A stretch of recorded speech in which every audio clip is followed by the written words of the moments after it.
Hey.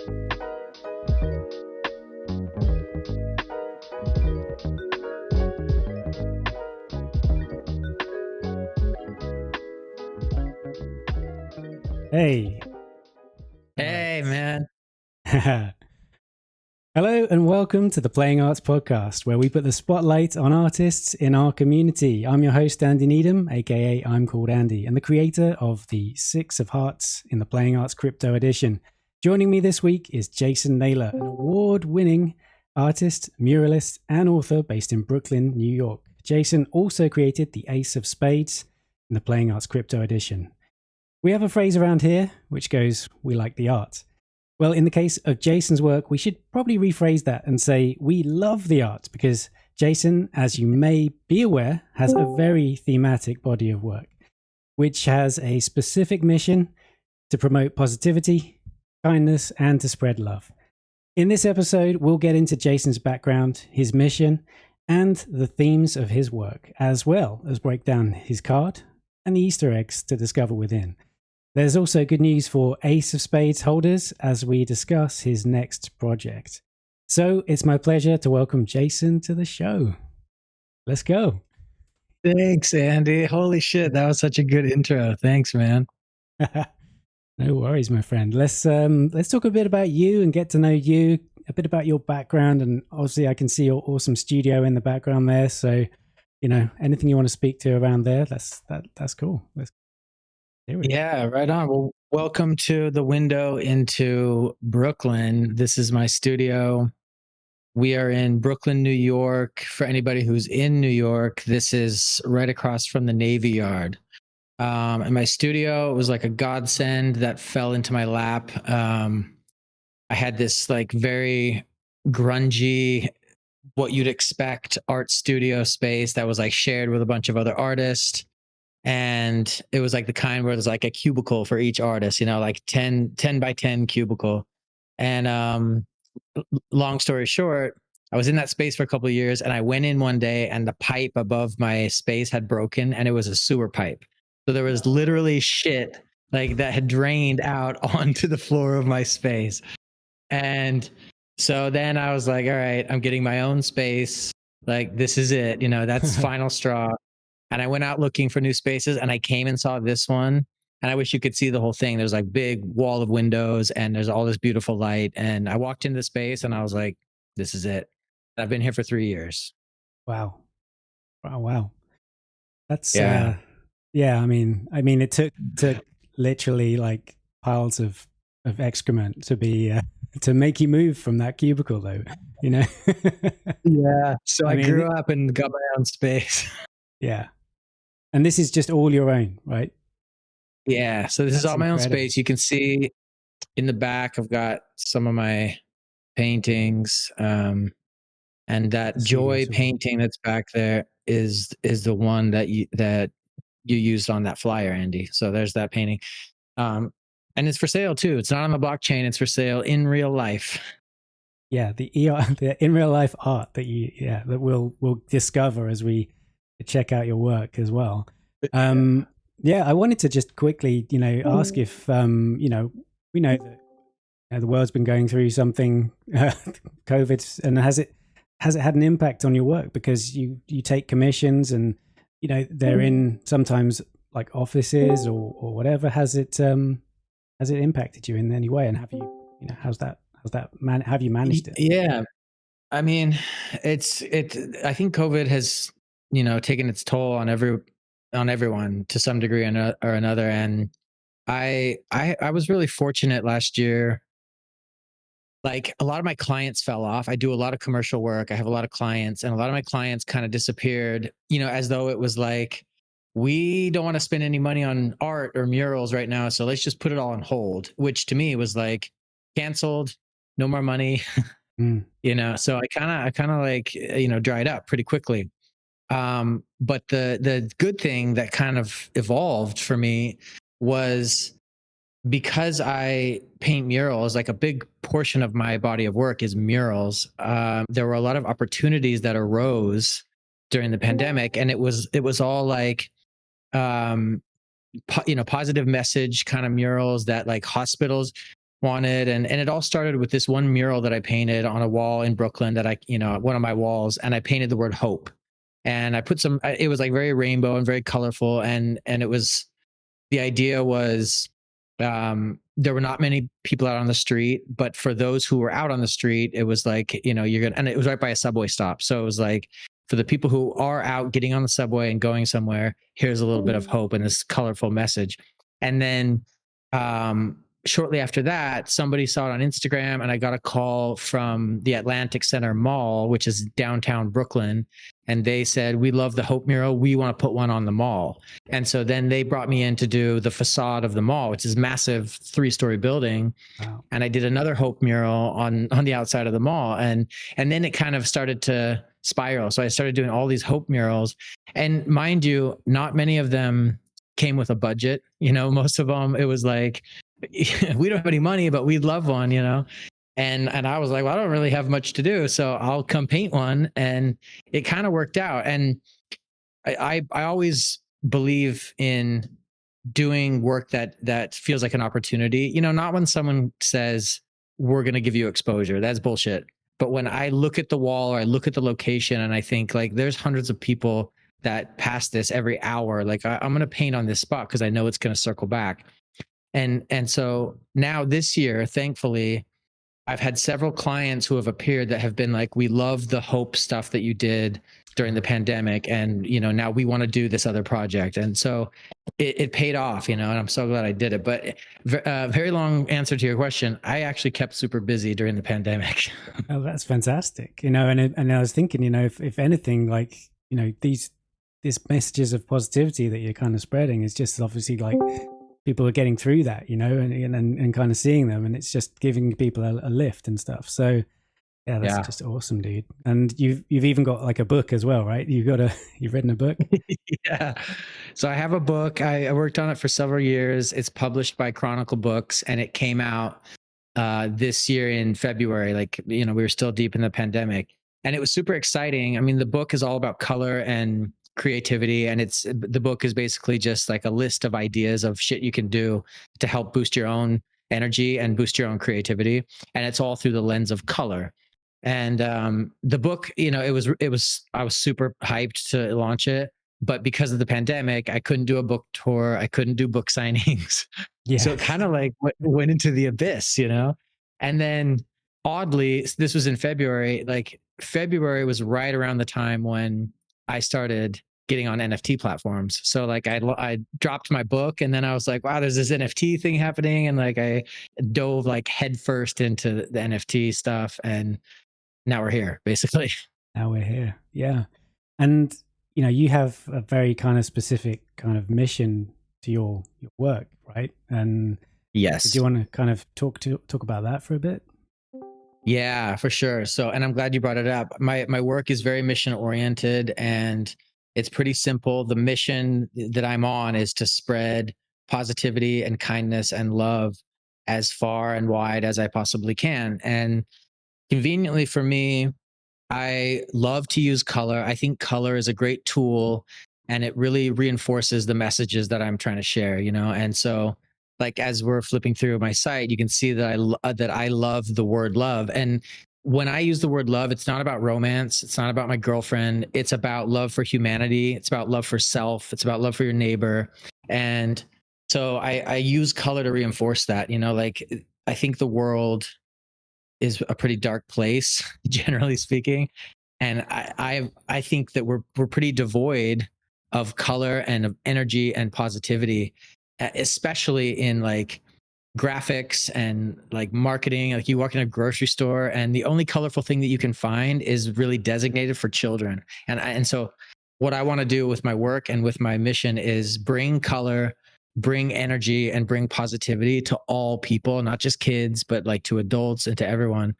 And the best way that I do that is by painting murals. And it's as simple as the scale, like drawing a picture on in your sketchbook, doing like some graffiti or some lettering or whatever.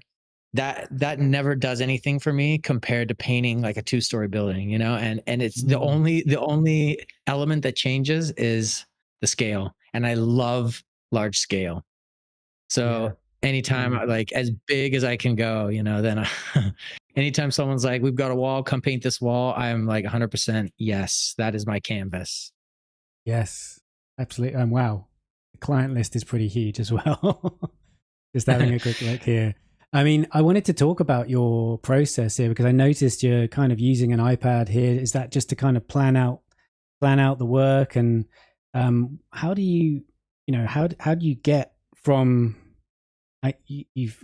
from sort of having a look at your background, it's kind of a digital to physical process, right? So where do you start? Is it even on paper, or is it straight to an iPad, or what?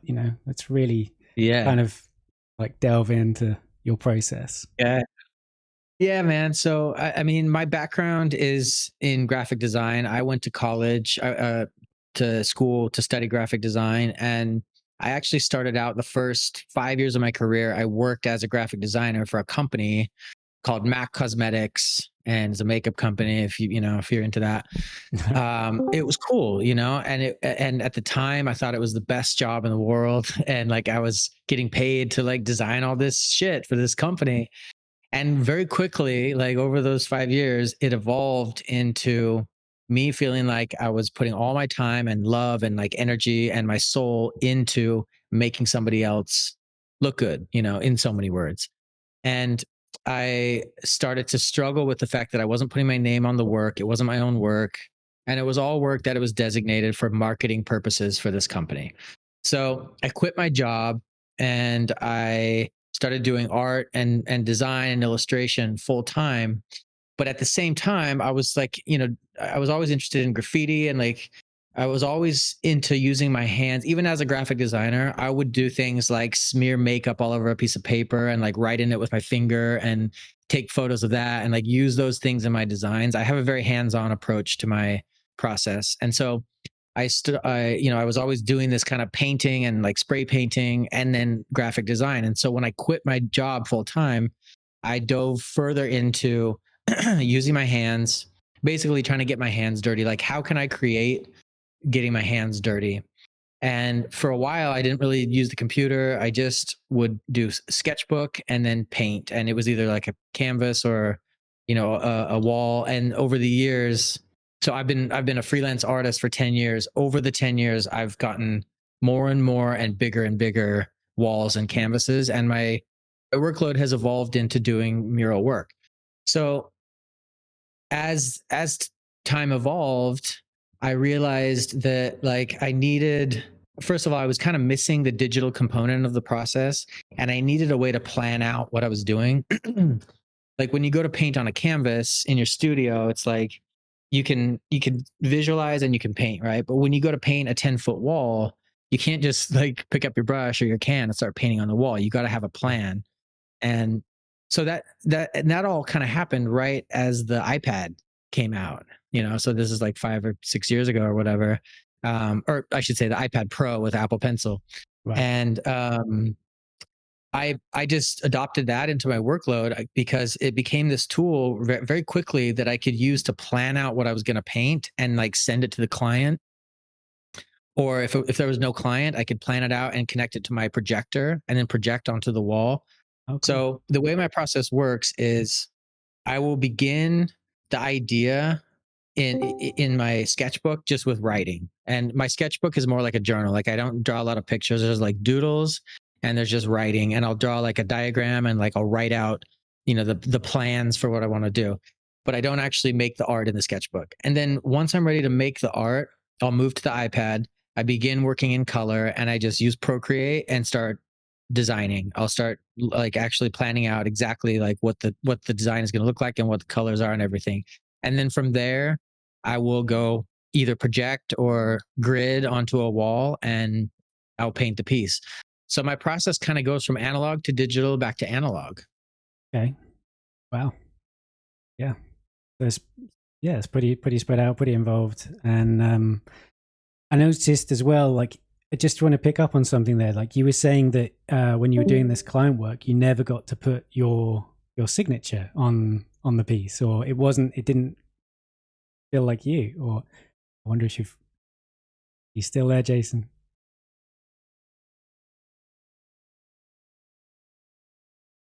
Looks like frozen. He's coming back. There we go. I think that's on my end. Yeah, no worries, man. No worries. I was just saying, like, when you were doing the client work, you said that you didn't get to put your signature on, or it didn't feel like it was from you or about you kind of thing. And is this why, everything, I can see your signature like there. It's even on your card as well. You've signed that, and yeah. Well, it's important. I mean, when you do commercial work, which I do a lot of, there are a lot of constraints. There's always a creative brief. There's always objectives, and generally if there's money behind the project, there are people involved who care a lot about, the outcome of the project because they're spending money on it, and which makes sense, right? And so it leads to a lot of cooks in the kitchen, and that can be, of course, as we all know, like as an artist, that can be exasperating. But it also often results in a nameless project. And I always had a problem with that, and so as part of my mission of spreading love and spreading kindness, I also want to spread my own name. And so I've made it a point to try and weed out projects that are not going to be named, that are not either collaborations or capsule projects or some type of application like a mural where I actually get to put my name on it. And I think that's so important to me. It's probably important because of the way I started my career, but I also think as an artist, like signing your work, that's been since the beginning of time, like not signing your work is this new thing that's part of commercial art, but the gap between commercial art and fine art and digital art, like that gap is getting smaller and smaller. Like it's a very gray area, and I sign my NFT pieces because it's still my art. I still made it. It has provenance, and if someone's going to purchase it and own it, then it should have my signature. Like if I sold a painting like this painting behind me, that has my signature on it. If I paint a wall like in Manhattan, that has my signature on it. And if I sell an NFT, that has my signature on it. Oh, yeah. It makes sense, like when you put it in that context of kind of traditional art and just and digital and blurring those lines. So yeah. And I think you also have like a really cool, like, kind of animated version of it as well, so it's kind of, it has this like multi-purpose anyway, even when you see it on in digital form. So yeah, I want to talk about your card actually, because it's like got this, there's a lot going on, if you could pause the video and see all these different layers and stuff, and just kind of see a bit of that. I mean, we could dive into it. I mean, you've been kind enough to kind of share those for those, we've got the card right here, but and this is on the Playing Arts website, but we also have a little breakdown which I can kind of jump into, and I'm gonna switch over to this here, and I think we can come back to some of this stuff as well. Like, I mean, look at that. It's on a balloon. Yeah, let's go. We could go back to that. No, let's dissect the card, because I think that I love talking about that. Yeah. So there's a lot of layers here. We've got a background, of course, and then we're kind of moving through. And this is so cool. Some awesome bits here. Like, go for it, man. I mean, I'll just drive. You drive, and I'll be the backseat driver. I'll do this slow kind of move over them. So like as you can see on the card, like I built this out in layers, and my work is pretty layered. I have a maximalist approach to my stuff, and I like to include a lot of little hidden things. And the things, some of the elements that are layered in and that I like to hide in my work, some of them have symbolism, some of them have deep meaning, and some of them are just for aesthetic, like things that I think are cool. For me, like this, there are a couple things that have meaning in this card, and obviously there's a heart hidden in there because I love to put hearts in my work. The heart is the most iconic symbol of love, that's universally and immediately recognized. But then I also, for example, the tiger, I put the tiger into this card because the tiger is a symbol of courage and strength. And I think that in this mission of spreading kindness and spreading love and positivity, it requires courage, so even kindness often takes courage. And that could be as simple as like, you're at the grocery line and you're like being polite to the cashier, or like smiling at the person in front of you or something. Like those things often take actual courage. And so if I weave this tiger into this card, then subconsciously and subliminally, when you see this thing flashing, you may not even register that it's a tiger, but what I hope to accomplish is that there'll be this subtle feeling of courage. There'll be this there's like a little bit of fierceness to the design, and what you're getting subliminally from my design is the kindness, the courage that goes along with it, and the positivity that you feel when you are spreading love or when you're spreading kindness. Next to the tiger, I have this alphabet, and it's just the alphabet written out in my color palette. And the reason that that's there is because I use messaging in all of my pieces. And so even if there's not a literal message, if the message isn't like live life colorfully or spread love, there's still a message to it. And I use letters and words to formulate my messages. So for this layer of the card, I put in the alphabet because that's my way of saying, hey, maybe there's not a message like literally on the card, but I've got messages going on here, and I'm going to weasel them in right here in this layer. Awesome. Yeah. I was looking just to see if there were actually any words here, and I was like, oh, it's just the alphabet. So, but there's the alphabet, you got little hearts and stuff in there too, Totally. Yeah, there's always little hearts floating around in there. And the upside down flower, I think, is like an interesting kind of quirky way to talk about growth, like growth looking inwards. We always think about growth as like we're moving up and we're growing out and we're getting bigger. But often the real growth comes from looking in, looking backwards, like understanding history or understanding our decisions from yesterday or whatever. And so if you turn the flower upside down, then it kind of symbolizes the idea of growth inwards. Oh, some deep stuff happening here. And this, yeah, man. And even like this, so the spray paint one, like there's nothing deep there. It's just, I use spray paint. So I've got a layer of sprayed, some sprayed pieces. Yeah. And this is, I love the colors. I also love the way that they rotate and cycle through the card as well. You've got this real kind of like energy and kind of life force kind of thing flowing through it, which is just a super nice touch, I think. Thanks, man. Oh, you're welcome. It's a fantastic piece of art. So I would like to talk about a character that you have that I see. And this is, look, you're on a cherry picker here. This is pretty nuts. There's this open heart character that we've got. And so could you speak a bit about that? Yeah. So the open heart is the name of this heart that I like to put. And the heart is this motif that I use a lot in my work. And the heart started out, I painted a mural that said, all you need is love. And I put a heart on it because it, of course, fit the message. And I didn't like the way the heart looked. It looked really generic. So I painted a black heart. It was like this colorful heart. And I painted a black heart on top of it. I love to use black to frame the colors in my work. And so I put the black heart on it. And that was sort of the birth of the open heart, because as I looked at it, I just loved it. And I loved the balance of this color with the black on the inside and the black on the outside.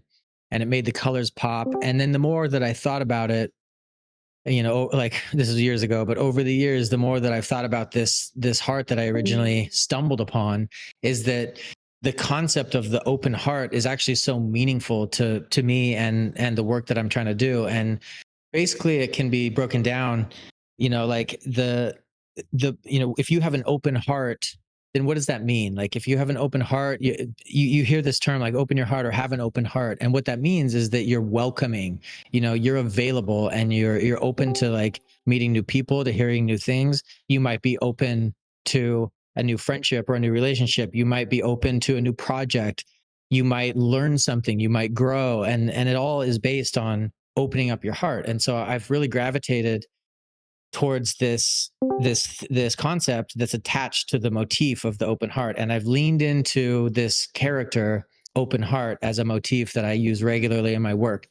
So now you can see there's some examples here. Like I've been able to use the open heart in a variety of different applications. And like, for example, the hot air balloon, which is in China. I had a project in China for this balloon festival, and we did this pixelated open heart on the balloon. And I mean, of course, that was insane, and I love that the heart has this life that it can go other places. It can take on other forms. And I actually have this heart figurine, which is coming soon. It's based on a heart sculpture that is in here, holding the bubbles. And so the heart figurine that I'm working on is that same design, but it's a little 8-inch figure, and that's going to come out in the next couple of months. But the open heart is an ongoing character and motif, and I'm super hyped about it. It actually brings me a lot of joy to use it because it's always colorful. It always has this upbeat vibe, and there's like a very whimsical kind of quirkiness to it, which makes me happy. Yeah, dude, that's awesome. And like, yeah, it does have this character to it, yeah. This is pretty sweet as well, just like with all the paint on the ground and little so heart gloves and stuff. Yeah, awesome. And that's awesome. So like the figurine, that's the one I'm working on. That's the mock-up, but or that's the clay dummy. But the heart is wearing Doc Marten boots because I always wear Doc Martens, so there's like a little bit of me in it too. Yep. And signature on the sole, or like is that? Yeah, the signature's on the bottom actually of the thing, but it's like etched in. Oh, okay, got you. Right on the way it's on the paint. Yeah, very cool. Yeah. Yeah. I mean, there's a lot we could talk about, but I think I'd like to get into something that's coming up next for you. And it's your next project, really. Yeah, we've got some. I mean, we've got even this little process sketch here as well. So, do you want to show the work right now, or do you want to just talk about this sketch and then we can reveal? Yeah, let me just quickly talk through this sketch because this kind of shows the process a little bit. So basically, I go to the sketchbook and just kind of draw out the fundamental elements of a piece. And so this piece that is going to launch soon that I'm talking about it's all about what's inside your open heart. And so like I've talked about, what's in your heart. If you open your heart, what's in there?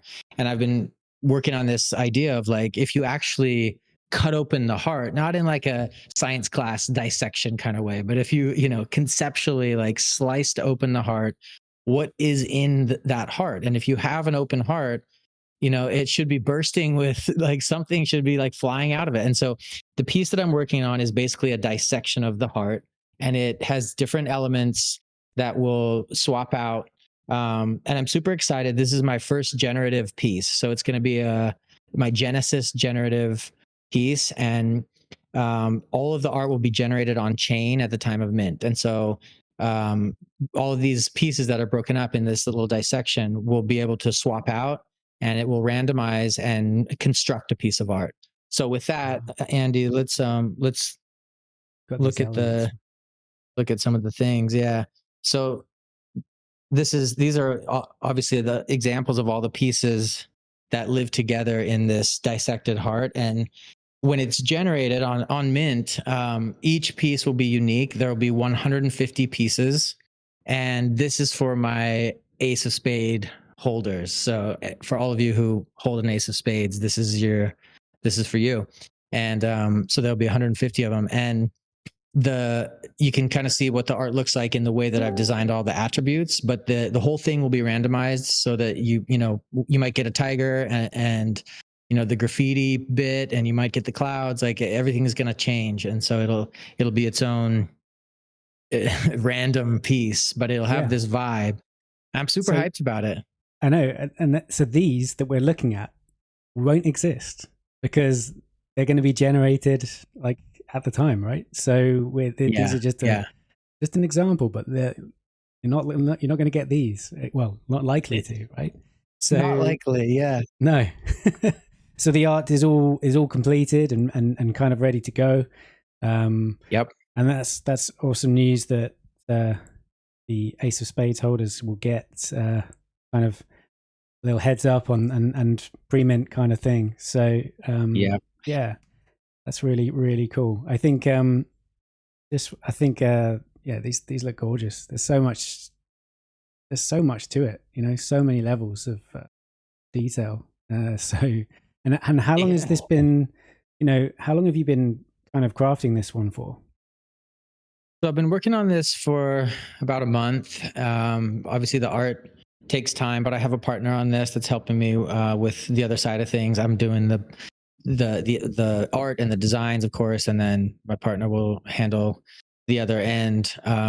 But yeah, I mean, all in all, it'll probably be about a 6-week process. We're looking to drop in the next week ish, and so please stay tuned for that. But this is like a way to send some love to all my Ace of Spade holders. Like, for all the Ace of Spade holders, they'll get the opportunity to mint this first. And so, and then of course, once you mint one of these, that'll be a permanent mint pass for all my future stuff too. So that's a little nugget as well. Oh, that's an exclusive right there. Yeah. Right. Yeah. So I want the Ace of Spade holders to be able to really indulge in this. And in order, for them to do that, I've put some Easter eggs in there, and there's some of the layers that we dissected the layers from my card. Some of those same themes and concepts are found in the open heart dissection. So, for example, like we talked about the tiger's in the open heart dissection too. And so if the tiger comes bursting out of your heart, then it was all meant to be. Excellent stuff. Thank you. Yeah, that's so cool. Yeah, I think we could probably open it up to questions if there are any. I think let's just see if there's any Q&A. Cool. I can't see much going on in the discussion. I think everyone's just been listening to the show. So it's just been an absolute pleasure talking with you. I think what we're going to do, because we are going a bit long for what we intended on the podcast, and we know that you'll be hanging out. So what I'll do is just wrap this one up, I think, and say very well, thank you. Thank you to Jason for being my guest and coming on the show, my first guest. As I said, it's been an absolute pleasure talking with you, and I wish you all the best in this upcoming drop. I just want to make everyone aware that you can find Jason's work on Super Rare and also on Foundation. And you can connect with him on Twitter at Jason Naylor NYC, and also check out the website jasonnaylor.nyc, where you can also purchase his book. So, and of course, thanks, man. The conversation continues right here in the Discord, on the Playing Arts Discord. So yeah, thanks once again, Jason. We love you. We like the arts. I'm called Andy, and I'll see you in another episode of the Playing Arts Podcast. Thanks, Andy. Appreciate you, brother. That's it. Thank you, guys. Thank you. Thanks, everybody, for tuning in.